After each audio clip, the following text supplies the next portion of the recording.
Married a woman who looked familiar and later found out she was the sister I never knew I had because Dad had abandoned her mother before I was born and never told anyone about that part of his life. She felt familiar the first time I ever saw her, but not in that normal, "I think I've seen her before" type way. It was sneakier than that, like some part of my brain recognized who she was although I couldn't quite place where. Her name was Rachel. We ran into one another at this art fundraiser downtown.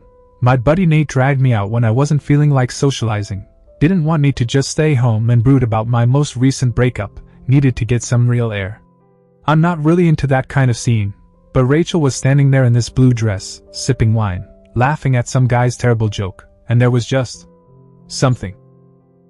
I thought maybe she resembled that one high school friend who I hadn't seen in an extremely long time or a girl I kept seeing on the subway numerous times. But it was more like when you smell something and suddenly it makes you remember something, but you can't recall what the memory is. I spoke to her, said hello, and by the end of the night she had exchanged numbers with me. We didn't fall hard exactly, but it was effortless, easy. She was smart and funny and didn't waste time. I was 31 years old at the time, and she was 29, worked for community outreach for this charity group working with foster kids. The more we were together, the more this odd sense of ease I felt with her, like we'd been around each other longer than we had been.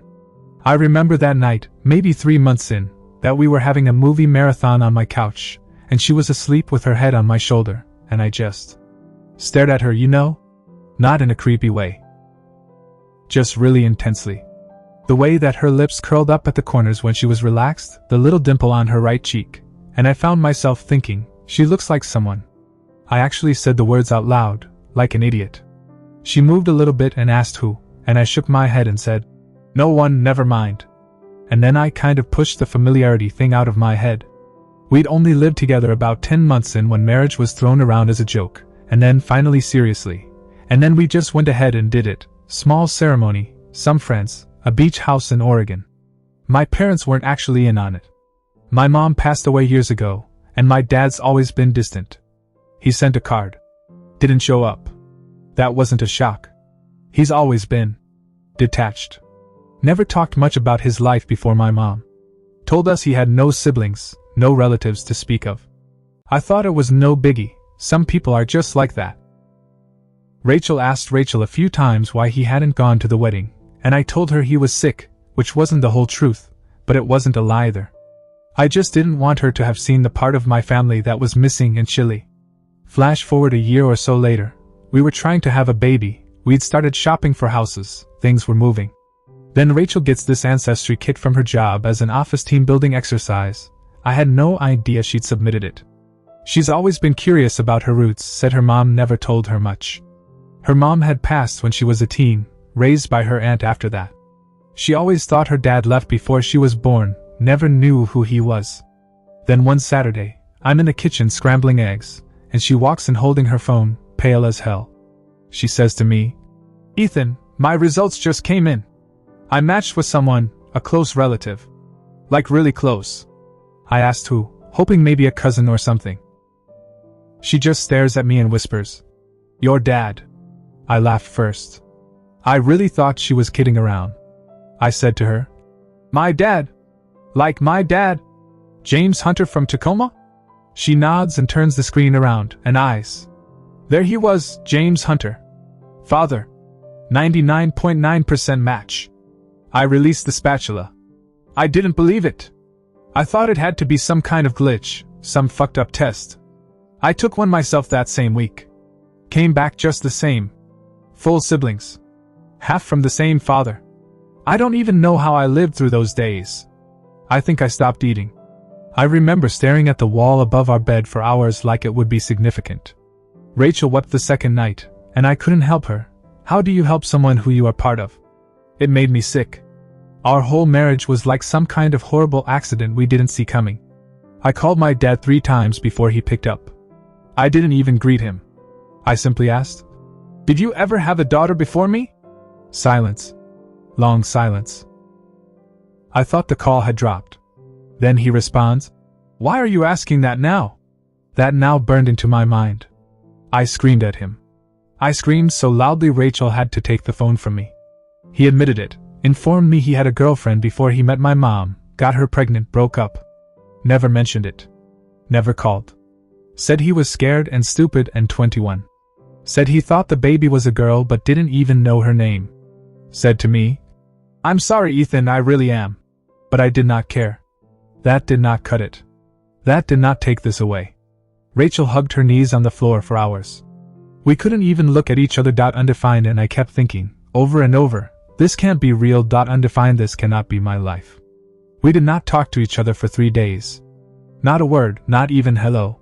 We just moved past each other like phantoms in the same space, like combat roommates, except that was not a fight, this was something. I did not have words to explain. I would come into the kitchen and have her cereal bowl clogged in the sink and my heart would tighten. I'd hear the water running in the shower and have this terrible whir in my stomach, like I'd gone into a nightmare again. I slept on the couch the first night, and the second night, and just quit trying to enter the bedroom, period. And the thing is, I missed her. I missed her even though she was 10 feet away from me. That was the one that hit me hardest. I'd never loved anyone this much, and I'd never been more disconnected from someone while being connected to them at the same time. During the 4th night, she sat down across from me at the kitchen table, no makeup, still wet hair, and she just said, "So what do we do?" Not angry. Not crying. Just quiet. And I didn't know. I still don't. I told her, "I don't know how to love you now."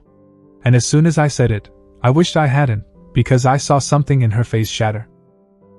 She picked up her hands and nodded, and for a second I thought she was gonna say we needed to break up. But she whispered, "I don't know how to stop." And that was somehow worse. Because same. Because I didn't know either. I still loved her. I knew that like I knew my own name. But now I also knew we shared blood, and no amount of feelings could erase that. It didn't matter that we'd not grown up together, or that we didn't know, because now we did. And that knowledge clung between us like smoke from a burned house. Even if we stayed, we'd never breathe the same again. The next few weeks were fuzzy. We told her aunt, the woman who brought her up, and she didn't even look surprised. She said she'd suspected all along that her father was one of the locals, that he didn't want to be discovered. Said she'd overheard whispers but didn't want to hurt anyone. Rachel didn't speak to her anymore after that. I believe she felt everyone else knew something but her. We abandoned trying for a baby, of course. We pulled back on the house offer. I took time off work. She came over to her sister's place for a while, or technically her cousin, though that was a deception that no longer particularly mattered anymore. And I just broke down. Completely. I couldn't eat, couldn't sleep. I deleted our wedding photos from my phone. Then I attempted to win her back and couldn't. That set me careening off into this strange cycle of guilt and grief. Like, what was our wedding even then? A mistake? A tragedy? A lie? I kept repeating things in my mind. Her laugh when she first tried oysters, the way she curled her toes under when she sat on the couch, the first time we said, "I love you," and really meant it. And it was all real. All of it. None of it was set up. But now it was wrong. And the more I tried to work through it, the more it all collapsed in on itself. I went down last to see my dad. I didn't even give him a heads up that I was coming. Just showed up at his doorstep, and he looked like he'd seen a ghost. He let me in, brewed a cup of coffee like everything was fine, and I sat there silently until he asked if I despised him. And I told him I didn't know.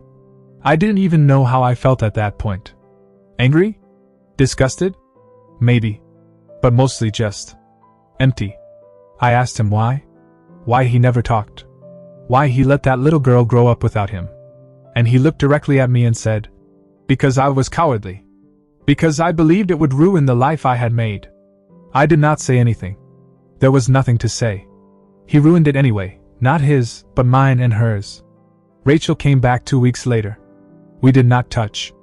We barely even looked at each other. But she said she needed to say something, and we were in the living room where we'd laugh and watch silly Netflix videos and eat popcorn straight from the bag, and she said to me, "I don't want to be in love with you anymore." And I said yes because I knew. I knew we couldn't be that way anymore, not after what had happened. But my God, I still wanted to be. That was the cruel part. You don't just stop loving somebody because you're supposed to. Love doesn't care about what is allowed. It is. She slept over. Not in the same bedroom. Just because she did not want to be by herself, and I did not. We slept separately and heard the same house creak around us. And in the morning, she packed a suitcase and told me she'd be gone by lunch. I carried it out to the car for her. We didn't embrace. We didn't say, "I love you." We didn't cry. It was as if we'd used up all our emotion and were left with nothing but air. As she pulled away, I caught a glimpse of her face in the back seat, and for one moment, just one, I believed I was seeing my mother. Something in the eyes or the set of her mouth. And that recognition hit me with a blow to the stomach. All those months I'd been thinking she looked familiar, maybe it was always so. Maybe I did notice it at the beginning and just didn't have anything to compare it to. Maybe some part of me did. I don't know. I still don't know. But watching her drift away, I knew I was not just losing a wife. I was losing the only one who ever felt home. I didn't go in right away after she backed off. I just stood there in the driveway, holding this silly mug she left behind, the one that said, "Introverts unite separately in our own homes." I held it like it was something precious, and I guess it was, because I couldn't bring myself to throw it away or take it back in the house.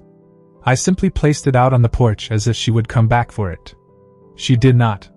I suppose I was waiting for a message, a call, anything, yet days passed, then weeks. I kept the lights turned off most nights. I started microwaving meals that I did not even finish. I could not focus on anything, work, friends, television, sleep. It was just background noise to something I couldn't fix. And one night I just broke. Like totally cracked open.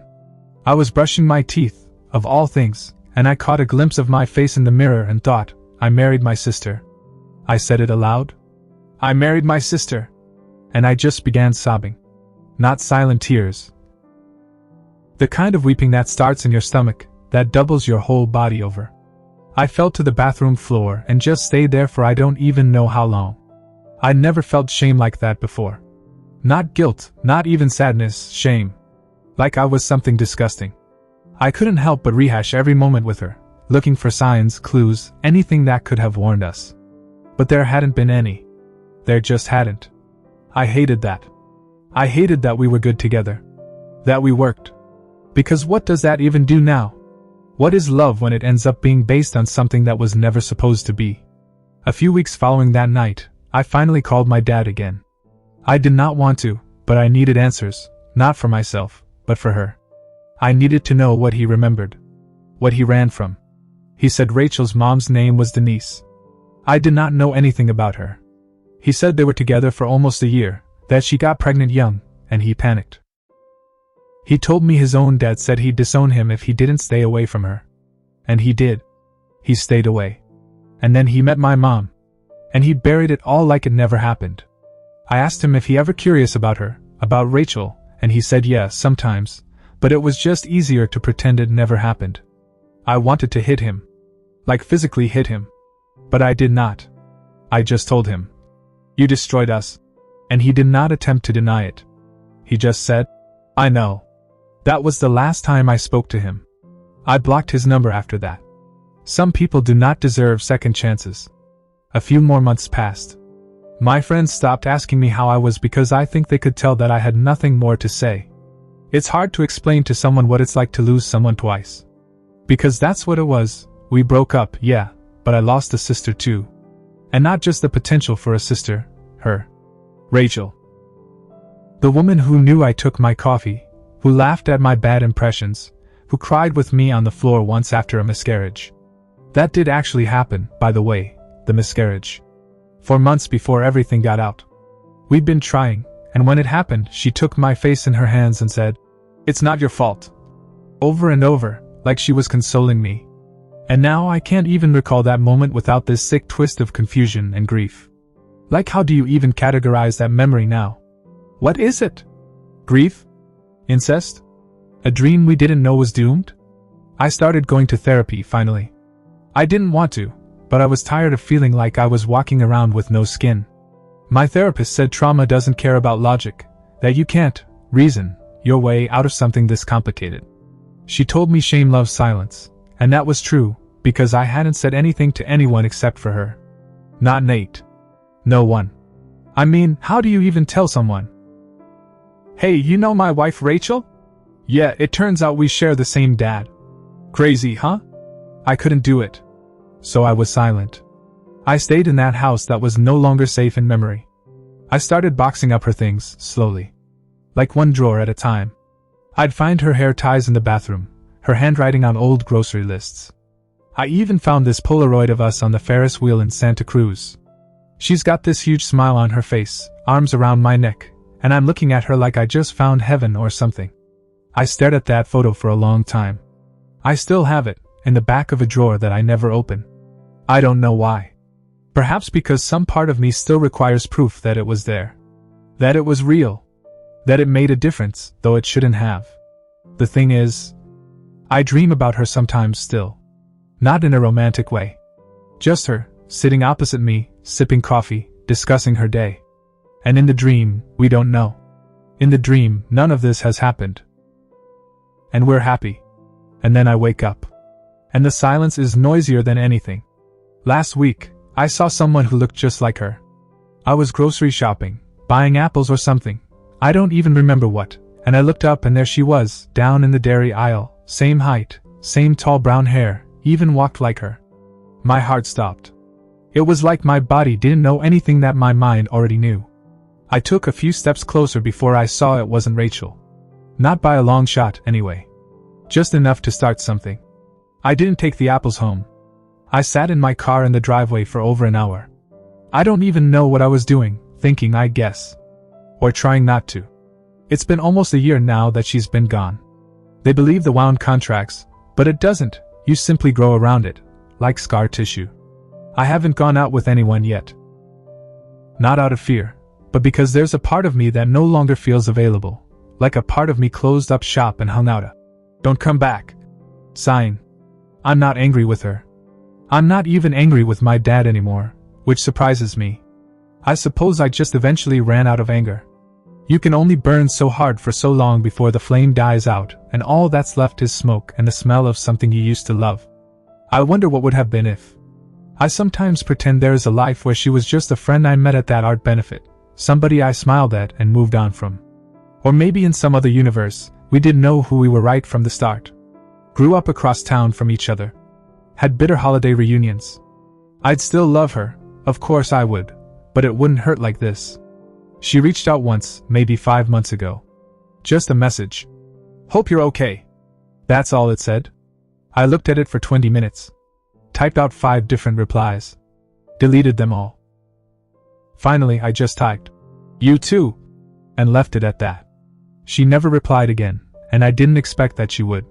There wasn't anything else to say that wouldn't devastate us all again. Some days, I relive our times together and try to separate it from the reality. Just like I did, okay, what if we weren't family? Would I have loved her the same way I did? And the answer is yes. Every time. Without hesitation. And that's the pain I live with, not just what did happen, but what could have happened if life had been different. If people had told the truth. If we'd been warned. If our parents had been brave enough to be honest. But they didn't. And we're the ones who paid the price for it. You know, I used to think that love always found a way. That if it was real, if it was true, it could conquer anything. But now, I think some kinds of love are meant to break us open. Not to endure, but to change us. And Rachel changed me. Not only due to the person she was, but also due to the manner in which I loved her, completely, openly, without determining the price. And perhaps that's the lesson. That love, true love, doesn't always have a happy ending. Sometimes it simply reveals to you who you are, then goes away. I don't believe I will ever cease to love her. Not like I do, but in this gentle, sad, grateful way, like she's a book I'll never read again, but never forget. I find myself driving past the beach where we got married every now and then. It's a public beach, nothing fancy. Just sand, a few benches, seagulls flying overhead. I'll park and sit for a while. Listen to the water, watch the tide come in. It's soothing. And for a moment, I permit myself to remember what it felt like to be happy, not in denial, not in confusion, just happy. And yeah, it hurts. But it's also kind of beautiful. Because even if it ended the way it did, we had that moment. It was real. And that counts for something. It has to. Life goes on. People heal in strange, uneven ways. I'm cooking again. I went hiking last weekend alone. I'm reading more. I catch myself needing to call her sometimes, just to check on her, if she's at peace, if she ever has dreams about us like I do. But I don't. I let her go. That's the most I can do for both of us right now. We loved without knowing who we were. And maybe that's not something to be ashamed of. Maybe it just is complicated, tragic, human. And when I look in the mirror now, I don't just see the man who made the mistake. I see the man who survived it, who loved without reservation, who mourned something most people will never understand. And I've decided I'm okay with that. I carry it with me, all of it. Not as a burden, but as a reality I lived. And sometimes, late at night, when the house is silent and the world appears still, I whisper her name once softly, just to remember how it used to feel in my mouth. Rachel. And then I sleep.